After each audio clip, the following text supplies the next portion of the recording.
Bien, bienvenidos todos, todas a este nuevo Semper. En el día de hoy nos acompaña la doctora, profesora Jimena Castro, que nos va a exponer acerca de lo que son las expresiones de amor en la mística femenina medieval. Jimena es doctora en estudios americanos con mención en pensamiento y cultura por la Universidad de Santiago de Chile, es máster en estudios comparados de literatura, arte y pensamiento de la Universidad Pompeu Fabra de Barcelona. Es licenciada en literatura por la Universidad Diego Portales, misma casa de estudios. Actualmente es profesora de literatura de la Edad Media en la Universidad Gabriela Mistral.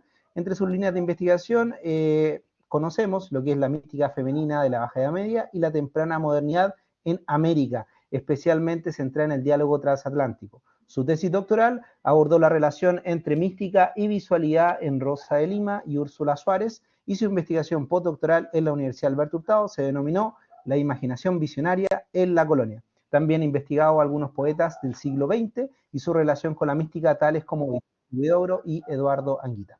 De esta manera, damos paso a la presentación de Jimena. Jimena, muy buenas tardes. Muchas gracias por estar acá.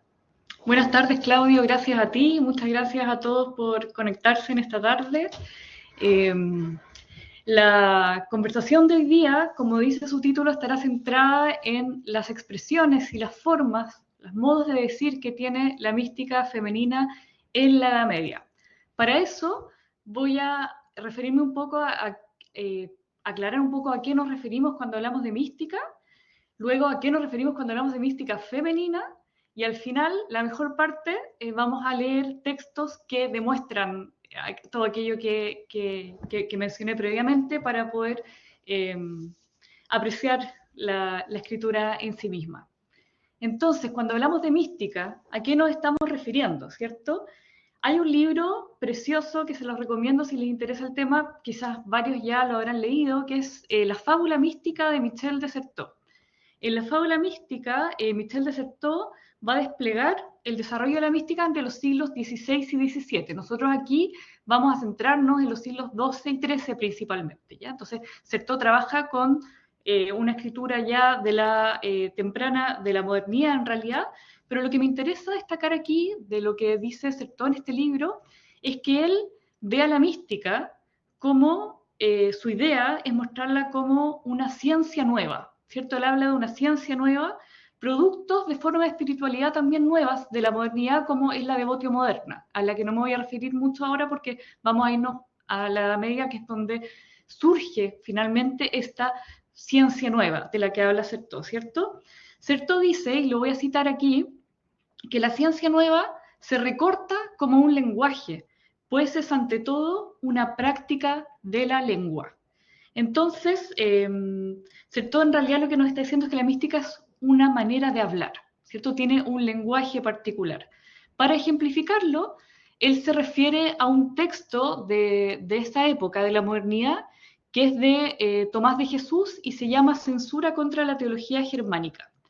Lo que hace Tomás de Jesús en ese libro es decir que hay y cita a Tomás de Jesús, un modus loquendi, ¿cierto? Una forma de hablar propia de los místicos. Entonces, a diferencia de la teología, y la teología escolástica, particularmente en la Edad Media, que sería una forma, un discurso sobre Dios, ¿cierto? Un discurso sobre lo divino, para Michel de Certeau la mística sería una manera de hablar, ¿cierto? Una manera de hablar de Dios, de la experiencia, y finalmente veremos con la mística femenina una manera de las mujeres para hablar de sí mismas, ¿cierto? Un modo esencialmente autobiográfico.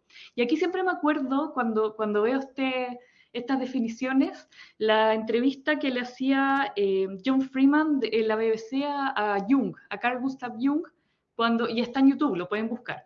Cuando él le pregunta, ¿usted cree en Dios? Y Jung le responde, I know, yo sé de Dios, ¿cierto? No necesito creer, sino que yo sé.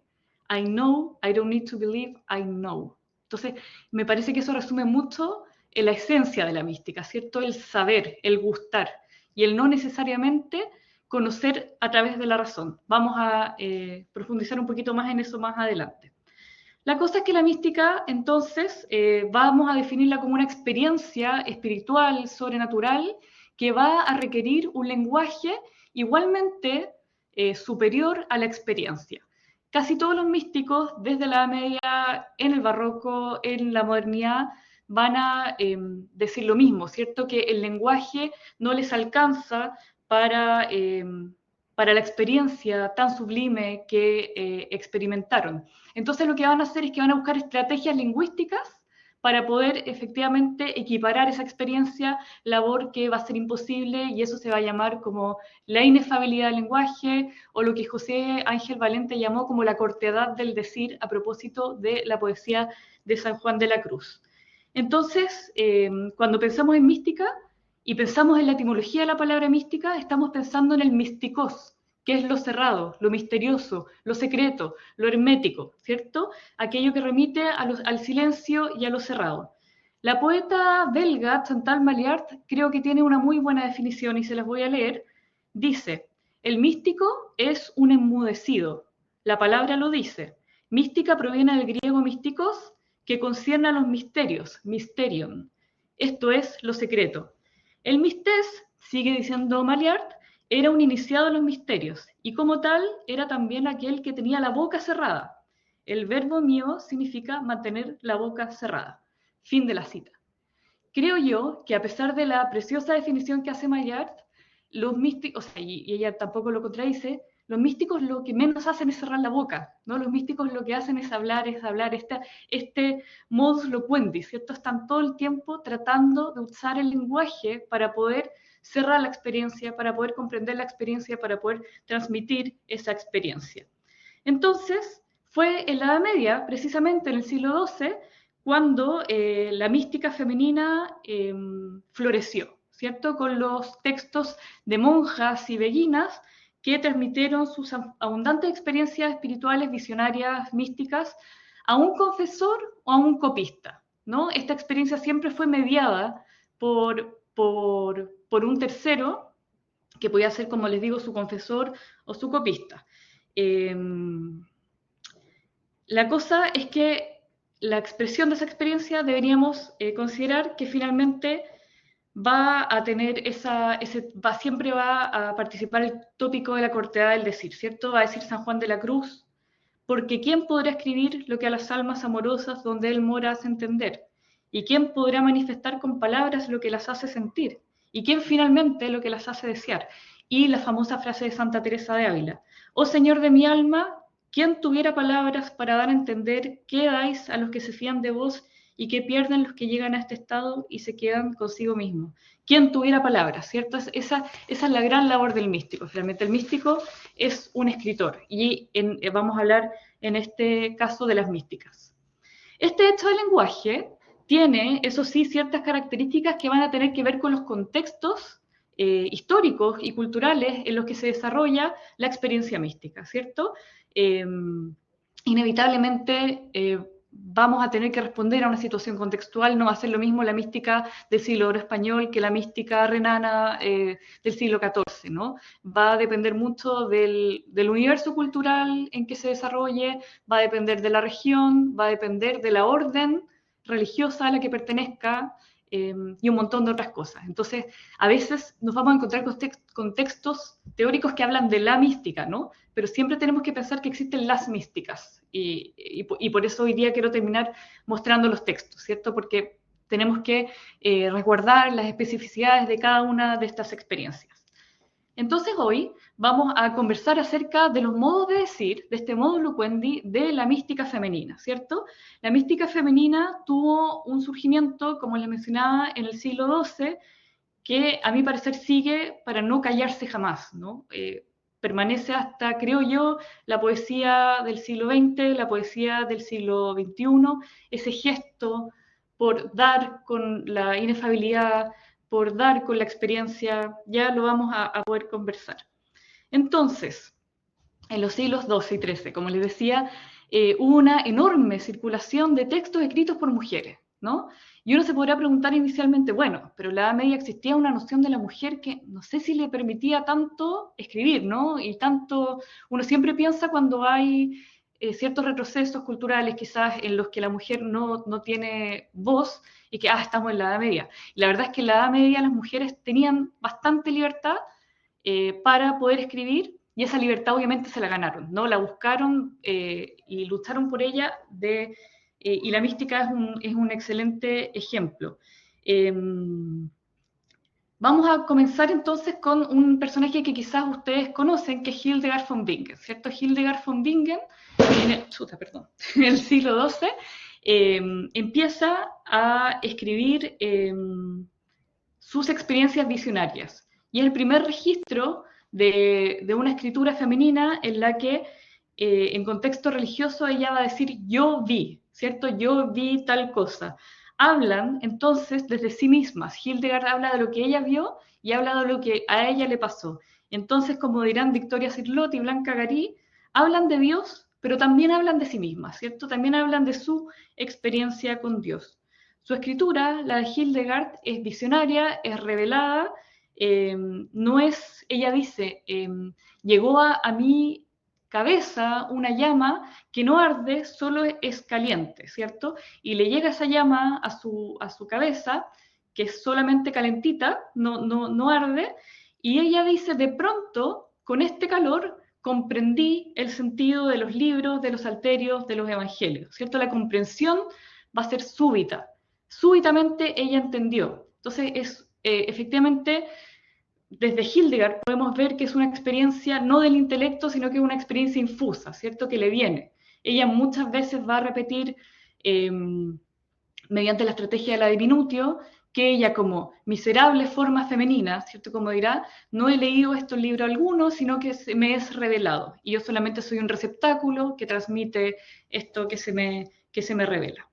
Entonces, Hildegard, con su escritura, no vamos a centrarnos en Hildegard hoy día, pero con su escritura ella abre la puerta para expresiones de la mística femenina que estuvo intensamente patrocinada por un personaje muy importante en el siglo XII, que es San Bernardo, ¿cierto? Bernardo de Clairvaux, quien en su comentario al Cantar de los Cantares impulsó a las mujeres religiosas a sentirse inspiradas por la esposa del cantar, ¿no?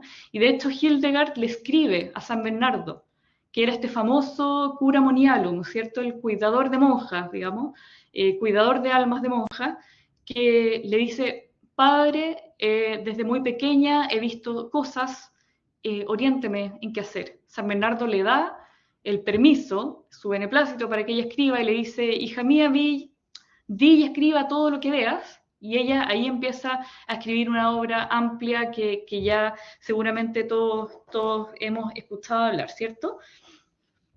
Hay un tipo de religiosa que mencioné que hablé de monjas y beguinas, ¿no? No sé si todos conocen a las beguinas, pero las beguinas fueron personajes fundamentales en esta erupción de mística femenina. Mencioné que en esta época se hablaba de las mujeres religiosas, ¿cierto? Y estas mujeres religiosas podían estar o no incorporadas en monasterios. Las que no estaban en monasterios eran las llamadas beguinas. Se trataba de mujeres que vivían sin ser monjas como si fueran monjas, ¿cierto? Como si fueran religiosas. No vivieron en conventos, vivían en casas, vivían vidas mendicantes y tampoco realizaron votos. Solían ser predicadoras o maestras y vivían en este espacio intermedio, ¿cierto? Sin ser religiosa que hace votos, pero tampoco sin ser una mujer casada. Entonces, están en este mundo intermedio que ciertamente les significó una sospecha de parte de ciertas capas de la sociedad a estas mujeres que se pensaron que eran engañadoras, ¿cierto? Es como, ¿por qué no se hace religiosa? Y de hecho, en un momento de la historia se cierran los beguinatos y se les obliga, o sea, se les obliga a las mujeres o a casarse o a meterse a un monasterio, ¿cierto? La gente, de hecho, comenzó a llamarlas beguinas, probablemente derivando del francés beguer, que significa el tartamudeo, el farfulleo, ¿cierto? Estas mujeres, al parecer, y lo podemos ver en los documentos de la Inquisición, la gran sospecha que se tenía de ellas era que predicaban. Y ahí hay un gran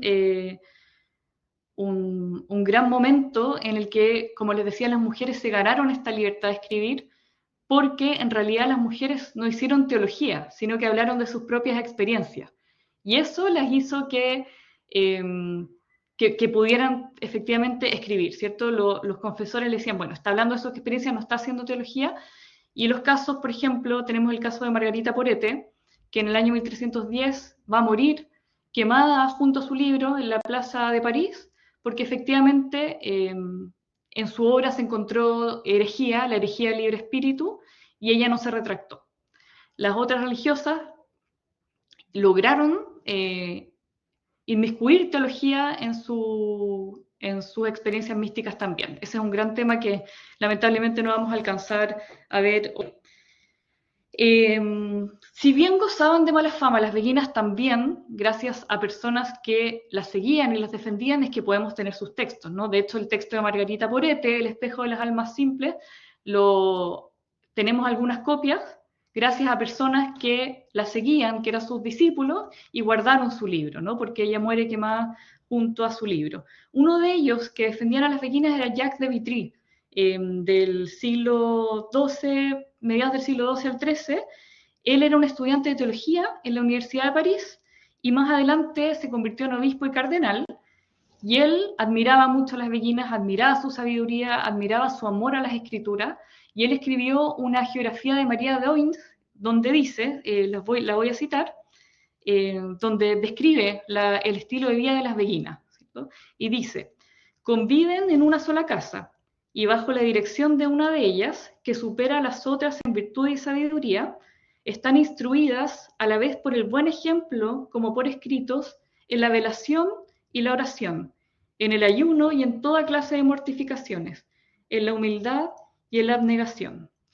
Una cosa que podemos ver aquí y que se ve en el surgimiento de la escritura de las beguinas es que, a diferencia de la teología escolástica, guiada por el conocimiento de la razón, la teología cisterciense y victoriana, que siguieron las beguinas y que fue muy popular en el mundo religioso femenino, se orientaba por la virtud y las letras, ¿cierto? Por el buen vivir, por vivir una vida virtuosa. Entonces, ¿por qué me refiero tanto a las beguinas? Porque la mayoría de estos textos fueron escritos por beguinas. ¿Y cuál es la cualidad de estos textos? Es que efectivamente hablaron de sus experiencias amorosas con Dios, ¿cierto? Hablaron de su experiencia amorosa con Dios, y con ella, siguiendo a Cirlot y siguiendo a Garí, hablaron también de sí mismas. En los siglos, este surgimiento de escritura mística femenina en la Edad Media obviamente no es espontáneo, ¿cierto? Responde a un montón de fenómenos culturales, y mencioné a San Bernardo, mencioné a la escuela victoriana, y esto responde a una nueva espiritualidad que surge en el siglo XII. Y otra cosa, perdón, se me estaba olvidando, muy importante, es que las beguinas empezaron a escribir en lengua vernácula. Hildegard von Bingen, quien, les digo, abre la puerta a la escritura mística femenina, escribe en latín, y el resto de las mujeres que siguieron escribiendo lo hacen en lengua vernácula, en su lengua materna, ¿cierto? Entonces están también gozando y saboreando esta nueva lengua, esta posibilidad de hablar de Dios, de hablar de su experiencia con Dios a través de su lengua materna, ¿cierto? De su lengua vernácula. Entonces, esta explosión de escritura amorosa surge gracias efectivamente a esta nueva espiritualidad. Y como les mencionaba, está San Bernardo de Clairvaux como una figura fundamental, y relata las fuentes que un día San Bernardo, junto a su amigo Guillermo de Santierri, leyeron, motivados por el comentario que Orígenes hacía del Cantar de los Cantares, leyeron el Cantar de los Cantares, ¿cierto? Un texto más o menos exótico en este momento de la historia, ¿no? Y las palabras esponsales de este texto que leen Guillermo de Santierri y Bernardo de Clairvaux, dicen las fuentes que ellos se encontraban en reposo, estaban enfermos y se encontraban en reposo, y leyeron esto para como apaciguar su enfermedad. Leen estas palabras esponsales y motivan a San Bernardo a pensar en su comentario del Cantar de los Cantares que esta debe ser la actitud del diálogo entre Dios y el alma, ¿no? Una actitud esponsal. Es una nueva espiritualidad, la espiritualidad de lo íntimo, a diferencia del mundo benedictino, por ejemplo, que guiaba su día por la lectura, por la oración de las horas, ¿cierto? En comunidad. La espiritualidad cisterciense del siglo XII cultivó una devoción más intimista, ¿cierto? Más solitaria y en diálogo, como les decía, esponsal con Dios, y lo dice San Bernardo en este comentario del Cantar de los Cantares y en la carta, en el intercambio epistolar con Guillermo de Santierri. Entonces va a ser una nueva espiritualidad que va a surgir principalmente en abadías rurales cistercienses, pero también en París, ¿cierto? En París, mientras había teólogos como Abelardo, que intentaban usar la razón humana para comprender a Dios, en otros lugares de París, como la escuela de Saint-Victor, donde estaba Hugo y Ricardo de Saint-Victor, se cultivó una espiritualidad que incentivaba la práctica de un deseo amoroso hacia Dios en la oración privada. Entonces, este tipo de textos, los de la escuela cisterciense y la escuela de San Víctor, se difundieron rápidamente, especialmente en estas llamadas mujeres religiosas del siglo XIII, ¿cierto? Y probablemente fueron muy populares entre las mujeres porque la mujer se erigió como el paradigma amatorio, ¿cierto? La novia, la esposa, el alma estaba identificada precisamente como la novia del cantar, la esposa del cantar, y el novio o el esposo era Dios, ¿cierto? Se inicia este diálogo amoroso. Esta mística amatoria, entonces, no solamente se pensó, ¿cierto? Sino que era una mística que se practicaba mediante ejercicios devocionales, mediante ejercicios meditativos, que se enfocaban en visualizaciones afectivas, que eran bien intensas, principalmente enfocadas en también una práctica muy popular del siglo XIII, que es la imitatio Christi, ¿cierto? La imitación de Cristo. Entonces la religiosa lo que hacía era visualizar los sufrimientos de Cristo, empatizar con los sufrimientos de Cristo, y de hecho fue en el siglo XIII donde podemos ver estas imágenes tan impactantes del niño Jesús con los arma Christi, ¿cierto? Con los clavos, con todos los elementos de la crucifixión, porque en esta época se buscaba generar también devoción a través de los sentidos, ¿cierto? A través de los afectos.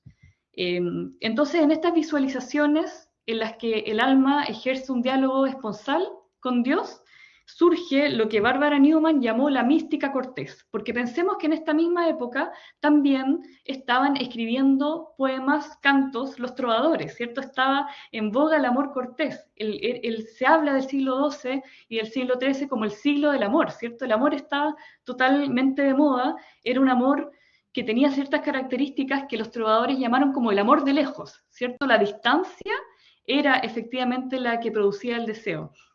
Y esa misma distancia que vemos en los textos profanos de los trovadores es la misma que vemos en la mística femenina, especialmente en Margarita Poretti y en su Espejo de las Almas Simples, ¿cierto? Que habla de Cristo como un príncipe, ¿cierto? Y ella como una doncella. Entonces, diría yo que es una de las primeras características de la mística femenina del siglo XII y XIII, XIV también, pero principalmente el XII y el XIII, es que se trata de una mística cortés, ¿cierto? Una mística nupcial, una mística esponsal. La segunda, y que están unidas, por supuesto, no excluyen una a la otra, es lo que Caroline Walker Bynum, una medievalista muy importante, igual que Barbara Newman, llamó una mística corporal, ¿cierto? Nosotros podemos leer textos que descontextualizados, por eso les decía que era muy importante conocer el contexto cultural cuando uno lee esto, pueden sonar bien raros, ¿cierto? Porque podemos ver que, por ejemplo, Santa Brígida o Juliana de Norwich vivieron embarazos del niño Jesús, ellas sentían que estaban embarazadas, ¿cierto? O veían las imágenes de Cristo crucificado, al que le salía leche de sus pechos, ¿cierto? Pero eso tenía un sentido simbólico particular de la época, porque era efectivamente la leche era la nutrición del mundo, el mundo de lo femenino y de lo materno, de los fluidos femeninos eran vistos como aquello que nutría al mundo, que nutría la espiritualidad. Entonces, esto va a responder efectivamente a un impulso propio de la espiritualidad de los siglos XII y XIII de despertar los sentidos interiores a través de los exteriores, ¿cierto? Esa era la estrategia. Y una tercera característica que la provee Bernard McKean en sus libros sobre mística, sus varios tomos de libros sobre teología mística, y que sería el surgimiento de una teología vernácula, dice él, ¿cierto? Una teología vernácula que está provocada justamente por esta lengua nueva, por esta lengua vernácula local y que se relaciona precisamente con el lenguaje amoroso, ¿cierto? Yo destacaría además que es el momento en que es una escritura paralela a la novela artúrica también y al canto de los trovadores, en los que la distancia, el deseo, la búsqueda son elementos fundamentales de esta espiritualidad, ¿cierto? De esta espiritualidad, esta mística femenina. Entonces, para poder mostrar cómo ocurre todo aquello que he mencionado, voy a compartir algunos poemas y algunos textos de este momento para que se entienda en la práctica lo que he estado tratando de explicar. Entonces vamos a empezar con una de las beguinas, que es Hadewig van Beers, que ya la podríamos situar en la Bélgica actual. Y leamos este poema para entender cómo opera esta espiritualidad mística femenina. Dice ella: largo tiempo quedaron en silencio los pájaros, que antes aquí tanto se alegraban. Ya no están alegres desde que los dejó el estío. Muy pronto triunfarán otra vez, si les fuese posible recobrarlo, ya que ante todo lo prefieren y para festejarlo ellos nacieron. Es lo que dicen a nuestros oídos. Ya no hablo del plañido de los pájaros, su alegría, su pena no duran mucho. Lamento lo que más me contraría, que nos pese y abrume tanto la carga de amor que habría de sernos preciosa, y que elijamos los extraños guisos. Así amor no consigue abrazarnos. ¡Ay, cómo nos deshonra la vileza! ¿Quién vencerá esa deslealtad? Aún me fío de los vigorosos de mano fuerte, que desde siempre viven y obran en lazos de amor, y no recelan pena, ni dolor, ni revés, sino que buscan cruzar la zona entera que amor con amor en amor exploró. Su corazón cortés es tan conspicuo, comprenden la lección amorosa de amor, y como amor con amor honra al que ama. ¿Por qué uno se ahorraría los esfuerzos si es posible vencer amor con amor? ¿Por qué ardoroso no asediar el sitio, confiado al poder de amor y veloz al oficio amoroso? Perdón. Celería patente la nobleza, ay, ya despunta del día del amor, cuando en amor ningún esfuerzo se atesora y ninguna labor pesa en exceso. A menudo reclamo ayuda como una parturienta. Amado, cuando vengas me animarás con un nuevo aliento. Cabalgaré con pasos briosos y trataré dichosa a mi amado, como si norte, sur, este y oeste permanecieran todos bajo mi yugo. Y de repente soy arrojada por tierra. Ay, ¿para qué contar mi abandono? Este es un poema de las canciones de Hadewig van Beers que podrían perfectamente tratarse de poemas de un trovador, ¿cierto? Especialmente con la primera estrofa en la que ella inicia casi todos sus textos hablando de la primavera, de la estación del año y de cómo aquella estación es propicia para el amor, efectivamente. Entonces aquí vemos asuntos como el abandono, la espera, el oficio amoroso, como amor con amor honra al que ama, ¿no? Ya podemos volver un poco más porque quiero leer otro texto antes de que se me acabe el tiempo. Claudio, tú me cortas si tengo que cortar, porfa. O sea, si tengo que parar, porque podría hablar un montón de rato. Sí, no te preocupes, vamos súper bien, así que no te preocupes. Gracias. Otro texto de otra beguina, Hadewig van Beers era beguina, Beatriz de Nazaret también, y veamos otro ejemplo de cómo opera esta mística femenina amorosa. Dice ella en su libro de los 7 grados de amor que en este caso ella está escribiendo un libro pedagógico, en el sentido de que está ella inscrita como una maestra que está enseñándole a otras. Es muy interesante cómo la mística femenina propició escuelas de mujeres, ¿cierto? Que se enseñaban unas a las otras. Y hablamos de mujeres, pero también había hombres participando de esto, ¿no? Y gracias a un montón de confesores que encontraron en esta sabiduría algo que les resonó, es que permanecen efectivamente estos textos.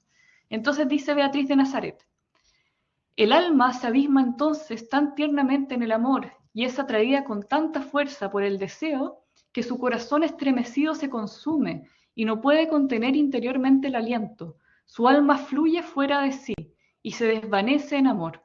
Su espíritu enloquece en la fuerza del deseo. Todos sus sentidos tienden hacia la fruición de amor en la que quieren establecerse. Eso es lo que exige de Dios con insistencia, lo que busca en Dios con ardiente corazón. No puede sino quererlo, pues el amor no lo deja respiro ni reposo, ni paz de ningún tipo. Amor la exalta y la rebaja, la atrae hacia sí y luego la atormenta, le da muerte y le da vida, la sana y la hiere de nuevo, la hace enloquecer y de nuevo la vuelve sabia.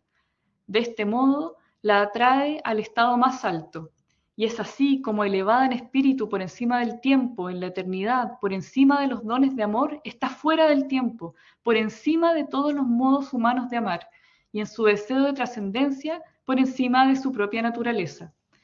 He ahí todo su ser y toda su voluntad, su deseo y su amor, establecerse en la certeza de la verdad y en la pura claridad, en la alta nobleza y en la belleza deliciosa, en dulce asociación con estos espíritus superiores que fluyen en oleadas de amor mientras conocen a su amor y lo poseen claramente en la fruición.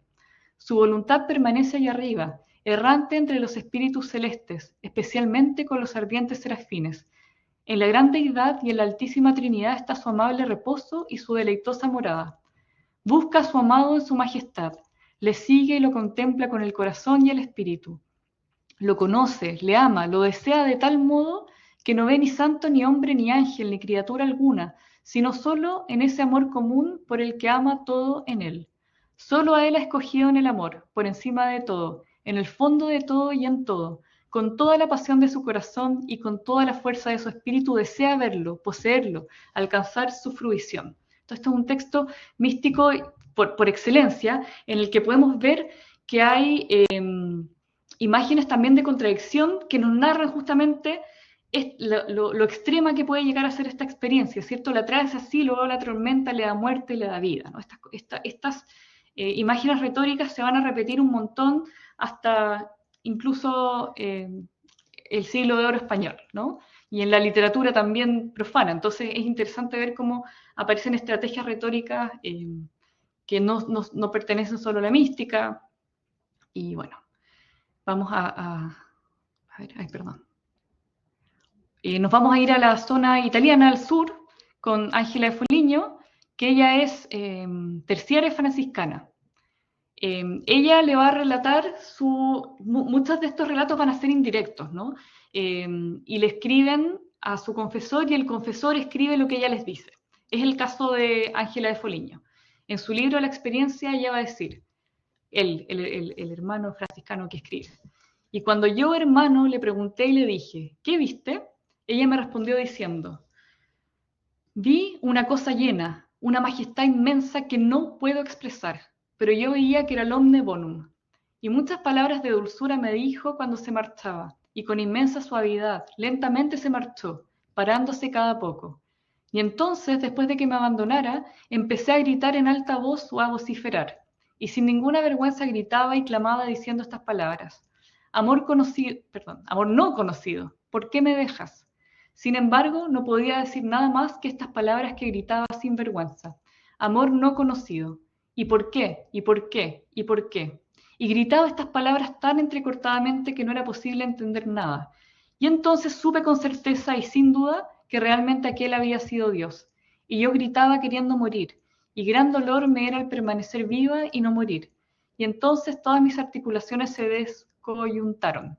Aquí podemos ver lo que Walker Bynum habla de la teología del cuerpo, ¿cierto? Una experiencia corporal, del grito, del dolor del cuerpo, de efectivamente experimentar corporalmente la espiritualidad.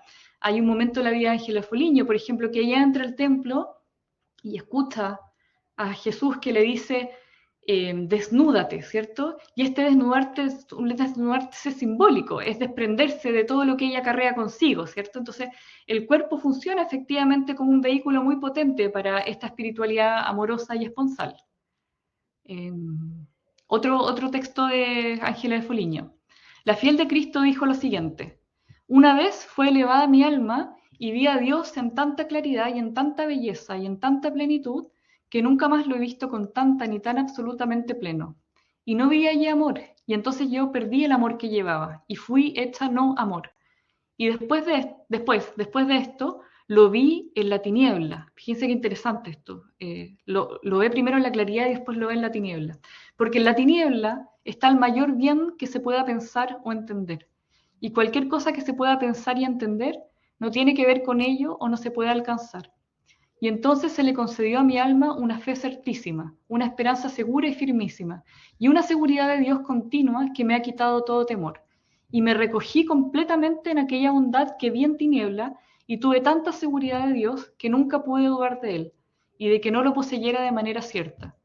Y en dicha bondad tan inmensamente intensa que se veía en la tiniebla, reside ahora mi esperanza completamente recogida, firmísima y segura, ¿cierto? Este ver en la tiniebla es una resonancia de la teología negativa, ¿cierto? Que viene del pseudo Dionisio y que también caló en algunas escrituras de mística medieval, como vemos aquí en Ángeles Foliño y en Margarita Porete más adelante. Vamos a ver el último ejemplo, perdón si es muy latero que lea, pero es que creo que la mejor manera es ver efectivamente los textos para... Ay, ¿qué estoy haciendo? Para poder comprender cómo funcionaba. Julian of Norwich, una reclusa del año 1400, que nació en el año 1416, y dice, fíjense de nuevo aquí, va a aparecer y va a ser bien evidente el rasgo corporal, ¿cierto? Como mediante el cuerpo, la observación y la contemplación de la pasión de Cristo, surge también esta espiritualidad. En esto, de repente, vi correr la sangre roja bajo la corona, caliente y fresca y abundante, una corriente viva, como en el momento en que la corona de espinas fue apretada con fuerza contra su cabeza bendita. Entendí verdaderamente y con todo mi entendimiento que era Él, Dios y hombre, quien sufría por mí, que era Él quien me lo mostraba sin ningún intermediario.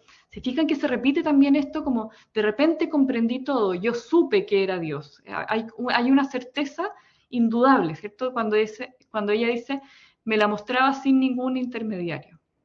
Y en la misma revelación, súbitamente, la Trinidad llenó mi corazón con la mayor alegría y comprendí que así será en el cielo para siempre, para todos los que vayan allí. Pues la Trinidad es Dios y Dios es la Trinidad. La Trinidad es nuestra creadora, la Trinidad es nuestra protectora, la Trinidad es nuestra amante eterna, la Trinidad es nuestra alegría infinita y nuestra dicha, por nuestro Señor Jesucristo y en nuestro Señor Jesucristo. Y eso me fue revelado en la primera visión y en todas las demás, pues donde aparece Jesús hay que entender la Santísima Trinidad según yo lo vi. Teología, ¿cierto? Está haciendo teología mediante su experiencia mística también. Estas mujeres eran maestras. Dije entonces, bendito sea el Señor, lo dije con gran reverencia y en alta voz, y me sentí profundamente asombrada por esta maravilla, que aquel que es tan reverenciado y temido se mostrase tan familiar con una criatura pecadora que vive en esta carne desdichada. Y el último texto, sí, el último texto, para que podamos conversar y comentar, de Juliana de Norwich, ahí está, perdón. Cuarta revelación. Después de esto, cuando miré, vi el cuerpo sangrado copiosamente a consecuencia de la flagelación, y era así. La hermosa piel estaba profundamente lacerada en la carne tierna por los atroces golpes asestados por todo el cuerpo.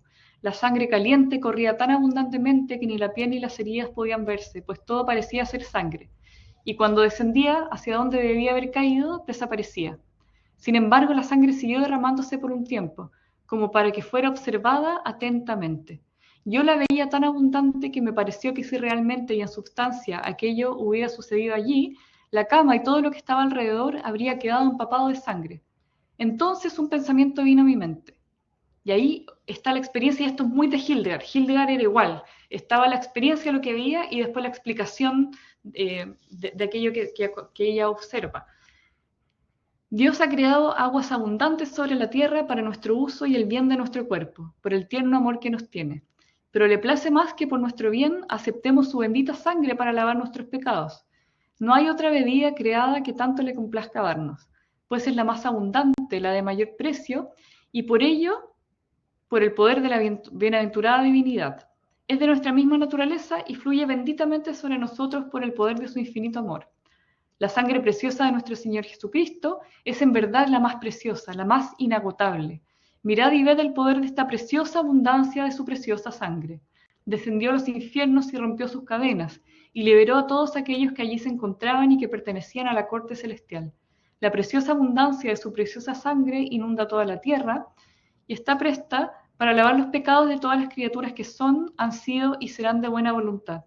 La preciosa abundancia de su preciosa sangre ascendió al cielo en el cuerpo bendito de nuestro Señor Jesucristo, y ahí entró a raudales, pidiendo al Padre por nosotros, Así es y así será mientras tengamos necesidad de ello.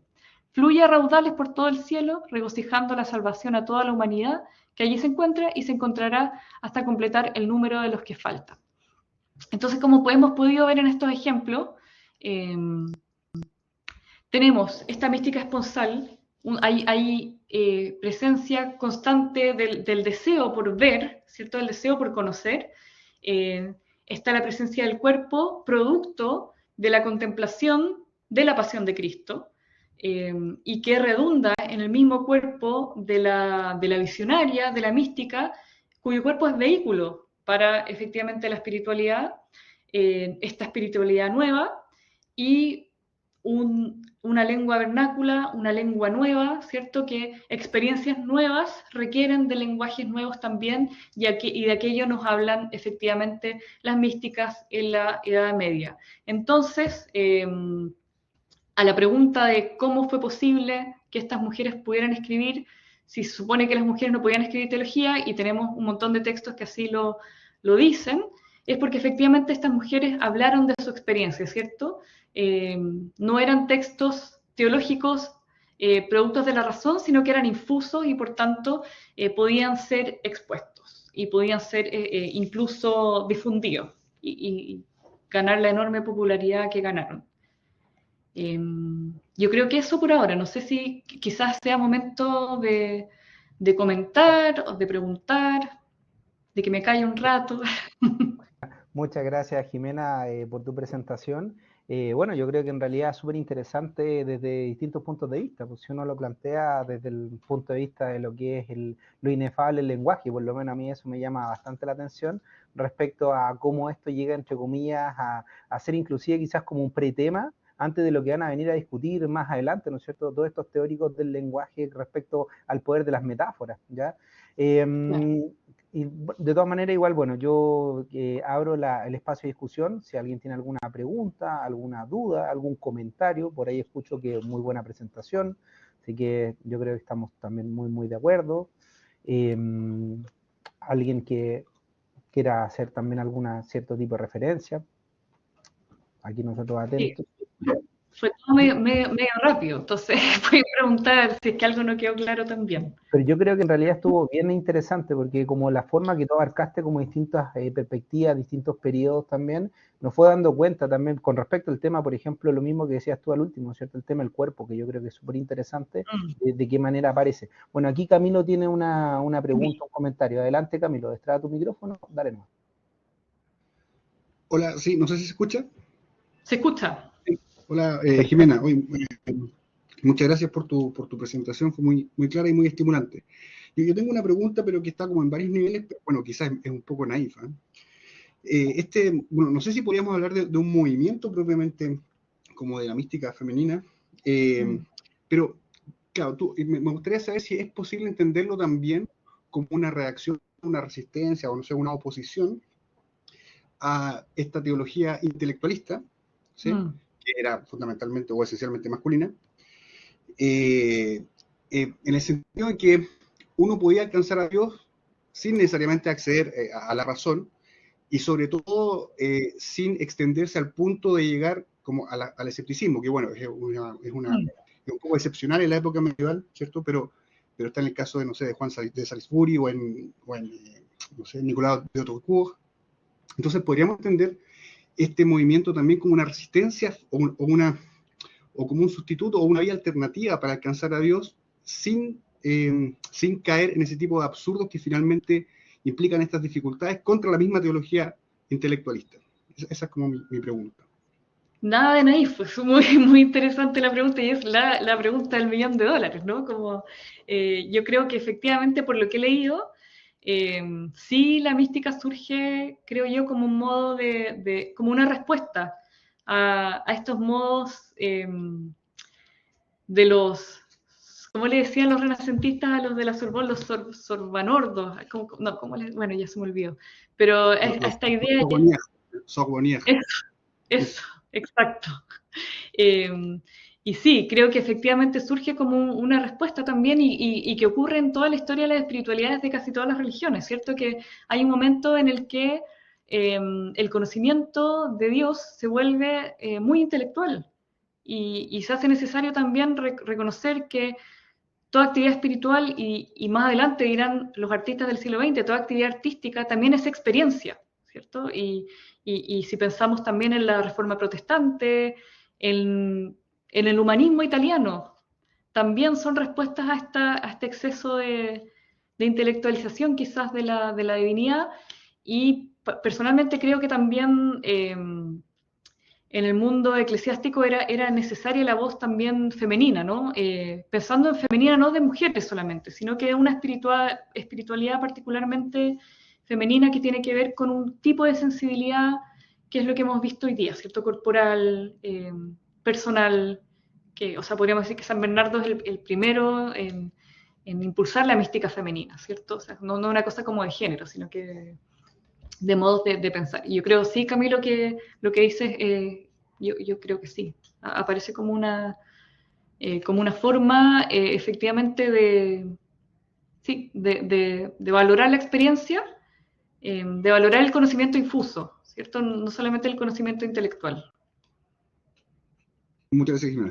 Gracias. Además, perdón, lo último es que muchas de estas autoras se van a, porque no me fui en ese tema, pero muchas van a usar esta estrategia que les decía anteriormente, que es la diminutio, que es el disminuirse a sí misma, y muchas dirán, y como vimos aquí en algunos textos, ¿cierto? Como yo siendo mujer, o en pobrecita forma, no he leído estas cosas, sino que solamente las he recibido y yo transmito lo que digo.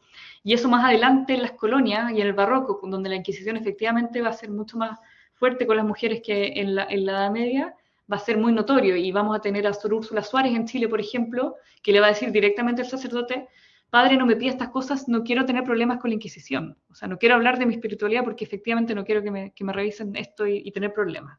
Ahí ya se hacía mucho más evidente. Pero una de las últimas cosas es que efectivamente lo que nos dan cuenta estos testimonios es que, por muy doloroso que sea, no pueden dejar de hablar, no pueden dejar de transmitirlo. Hildegard decía que ella caía enferma si es que no lo decía. Marguerite Doin creo que decía que se iba a morir si no escribía, ¿cierto? En el fondo era una cosa realmente de vida o muerte, de salud o enfermedad. Bueno, el cuerpo ahí también. Muchas gracias, Camilo, por tu pregunta. Muchas gracias también, Jimena. Hay una pregunta ahí, de Antonia. Sí. A ver, veamos, revisemos. Si tuviera que recomendar una de estas autores para iniciarse en la mística medieval, ¿cuál sugeriría y por qué? Lo que sugeriría es que, aquí tengo varias, me gustan todas, pero sugeriría leer el libro, el de Victoria Silot y Blanca Garí, que se llama La mirada interior, de Victoria Silot, porque ese libro es súper bueno, porque hace una introducción y hay fragmentos, hay capítulos dedicados a cada una de las místicas. Y sí, a ella, yo me iría por allá, como si no han leído nada de mística, ese es el libro para empezar. Y bueno, depende de lo que a uno le guste en realidad, pero sí, es que no puedo, así que son todas demasiado buenas, todas tienen algo, así que empezaría por ese libro. Sí. Perfecto. Bueno, eso es lo interesante también, como de hablar con una persona que realmente sabe, ¿no es cierto?, conoce con respecto al tema. La referencia a Michel Desserteau también muy buena, también como para empezar efectivamente la presentación. Y también aprovecho de indicar que para aquellos que no van a poder ver directamente esta presentación, va a quedar guardada, va a quedar alojada en el YouTube de la Escuela de Humanidades. Así que también la van a poder volver a revisar. Rolando, adelante, tienes la palabra. Gracias, profesor. Me gustaría saber si en la otra obra, por lo menos más conocida, de Certeau, La invención de lo cotidiano, ¿sigue trabajando este mismo tema o hay algún cambio de orientación, una nueva faceta o algo parecido? Porque es más conocido el que usted expuso, ¿no? Y este no Claro. tanto, y por lo tanto, yo por lo menos no sé nada prácticamente, ¿no? Por eso le pregunto. Muchas gracias. Gracias, Rolando. Buena pregunta. De hecho, justo hace un mes estoy en un grupo de estudio con otros profesores que estudian mística y hablamos de Certeau y yo tuve que reconocer que lo único que había leído de Michel de Certeau es este libro. Es lo único que he leído. Y había mucha historia, Claudio, tú eres historiador, entonces yo muy patudamente estoy mencionando Certeau, pero hablaron de ese libro y claro, hay cosas que se repiten con respecto a la nueva lengua, ¿no? Pero no sé más. Así que, perdón que no pueda responder. No sé, Claudio, si tú sabes, quizás. Bueno, nosotros por lo menos desde la historia lo que más hemos leído como un poco de ser todo son como todos los escritos que tienen acerca de la operación historiográfica, como ese tipo de cosas. Pero claro, Desertó en realidad es un sujeto que estudió de todo, habló de muchas cosas, la verdad. Así que es apasionante en sí como obra, también como toda una trayectoria, un personaje que también tiene algún camino para estudiar efectivamente todo el tema de la Sí. mística. Sí. Así que muy, La fábula muy mística es un libro que yo creo que para mí lo escribe un místico. O sea, es que es de una belleza del lenguaje y no, es impresionante, es una experiencia leer ese libro. Entonces, sí, yo sé que hay gente que se dedica a estudiar la obra de Certeau, que hace tesis de doctorado sobre Certeau, así que no, no, perdón, Rolando, que no pueda responder esa pregunta. Profesora, de ninguna manera, le agradezco muchísimo porque me da cierto consuelo también, porque yo tampoco sé nada, solamente el nombre, y que lo Bueno, escuché alguna vez en una otra conferencia que lo nombraron solamente y yo lo noté, pero nunca logré meterme en ese libro. Entonces, al escucharle a usted dije, esta es mi salir de la duda, ¿no? esta es su señal Gracias. para hacer. Sí, este es el momento. Quizás algún día, como Ángela de Foliño, podamos conocerlo en la tiniebla. En la tiniebla podamos enfrentarnos a ese conocimiento. Que esa imagen es preciosa, ¿no? Como de conocer en la tiniebla, que se repite un montón de veces en la mística, de ver mediante un velo, ¿cierto? Que tiene esta idea, viene esta idea bíblica del Éxodo 33, ¿cierto? No puede el hombre ver a Dios y vivir. Entonces siempre está esta idea del cristianismo tan bonita, que es que siempre vemos a Dios mediante un velo, eh, y eso provoca el deseo de querer verlo, ¿no? Lo mismo que le pasaba a los trovadores, o sea, los trovadores se enamoraban de estos amores de estos amores de lejos, que nunca habían visto. O sea, Nat Daniel tiene un poema que él dio su vida por una mujer que nunca conoció. Digamos. Entonces, esta distancia también es muy bonito que la forma en que las místicas la dan a entender. Perfecto, muchas gracias Jimena, muchas gracias también Rolando por tu pregunta. Y bueno, yo ya tengo las 6:55 ya promediando para las 7, pensando efectivamente que muchos de nuestros alumnos ya tienen que ir directamente a clase. No sé si tienen otra pregunta o otro comentario. Yo desde ya agradezco mucho la excelente presentación de la profesora Jimena, que en este momento está dictando su conferencia directamente desde Estados Unidos, entiendo. Así Sí. que también agradezco también todo lo que es la conexión, agradezco también la presencia aquí del director de escuela, Eduardo Hodge, y me empiezo ya a despedir, también los dejo muy invitados al próximo Semper, para que sigan efectivamente los itinerarios de actividades que tenemos nosotros preparados para ustedes como escuela, y bueno, también insisto que estas conferencias están quedando grabadas, ¿no es cierto? Las estamos subiendo al YouTube de la misma escuela. Así que Jimena, muchas gracias por tu excelente ponencia, muchas gracias también por la audiencia, por el diálogo, que yo creo que también es tan interesante. Y bueno, sin duda aquí estamos todos convocados a seguir indagando en este tema tan interesante como tiene que ver con la mística. Así que muchas, muchas gracias. Gracias a ustedes, gracias Claudio y a todos por la paciencia y la escucha. Que estén muy Excelente. bien. Que estén muy bien. Muchas gracias. Chao. Chao, chao.